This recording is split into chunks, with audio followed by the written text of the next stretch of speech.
How do things look today down there?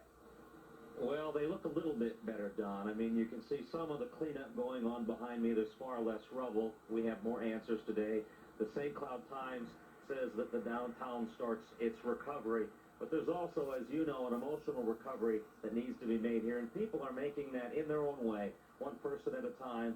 Some of the visitors who keep coming by this site in a steady stream say this doesn't seem real to them until they have a chance to see the damage with their own eyes. And so they are coming to see the cleanup, the shattered windows, the closed businesses, also to see the place where 4 of their neighbors died. Some of the visitors had video cameras. Some had tears in their eyes. Leona Zormeyer's longtime friend and co-worker Carolyn Samquist was one of those killed here. And Zormeyer said she really needed to pay her respects to try to make sense of all of this and also to say goodbye. I had to see, where this thing happened because I just couldn't believe it. Somebody that's not involved even in anything like this. I think she was just going over to get her driver's license. It's been on the news for the last couple of days, and I think it's just a lot of curiosity, and that's for sure. And when something like this happens in a small town with the heart of a small town, it really, it hits everybody at the heart. Everybody knows somebody around here one way or another. So, this could have happened to anybody. And they know that it could have happened to their neighbor, their family member, and so it's a difficult thing for St. Cloud to recover from. Now, the last injured person still in the hospital has been upgraded from critical to serious condition. Jacqueline Pluth is a 23-year-old legal clerk. She was caught in her law office and dug out of the rubble at the time of the blast. She suffered severe internal injuries and has been drifting in and out of consciousness. Her family isn't quite ready to talk to us, but expects to in the coming days. The NTSB would also like to interview her because they would like to know what she witnessed in the final seconds before this explosion.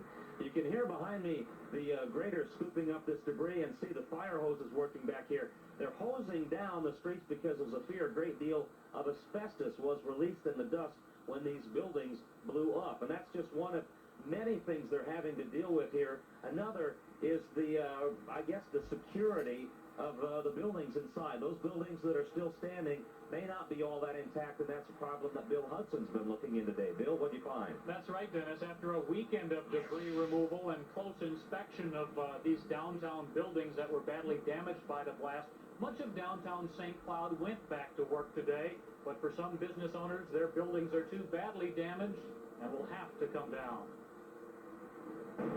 As morning sun put a brighter face on Courthouse Square, it was back to work for many. But as investigators continue the search for answers, businesses damaged in Friday's blast have only more questions. We want to stay here, but, we'll have to relocate, we'll do that.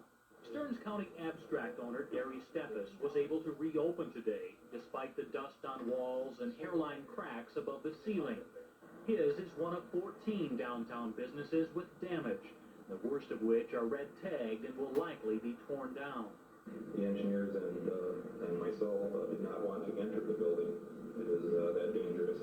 So any additional snow loads or wind loads or anything could bring that building down. At a noontime meeting between the city and business owners, it became quite clear the city wants to move quickly to demolish unsafe structures. Stearns County Abstract will be spared that fate, a thought that's very much on the minds of its workers.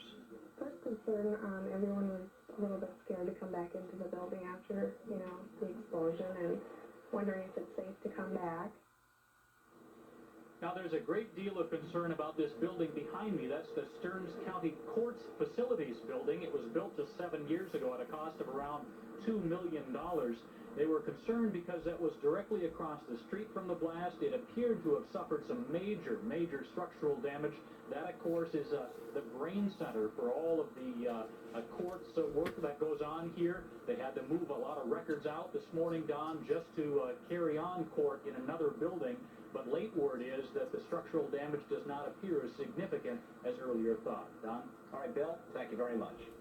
You bet. Be sure to stay with WCCO4 News for continuing coverage of the St. Cloud blast and the recovery of that city.